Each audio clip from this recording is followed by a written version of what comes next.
உலகிலேயே எளிமையானது எது? நாம் நாமாக இருப்பது.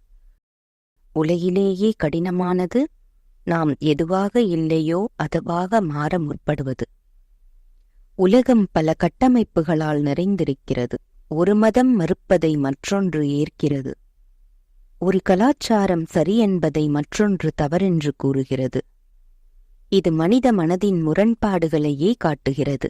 உண்மையிலேயே இன்றைய கல்வி மனித வாழ்க்கைக்கு உதவுகிறதா? இன்று மனிதன் தேர்ந்தெடுக்கும் துறைகள் அவனை அடுத்த நிலைக்கு அழைத்து செல்கிறதா? இன்றைய குடும்ப கட்டமைப்பு மனிதனை மேம்படுத்துகிறதா? கல்வி, மனநலம், மருத்துவம் ஆகிய துறைகள் மனிதனை பக்குவப்படுத்துகிறதா என ஆராய்வோம். எல்லா பிரச்சனைகளுக்கும் மேலோட்டமான தீர்வு தீர்வே ஆகாது. பிரச்சனைகளின் மூலத்தை அறிந்து கொண்டால் தீர்வுக்கான சாவி கிடைத்துவிடும்.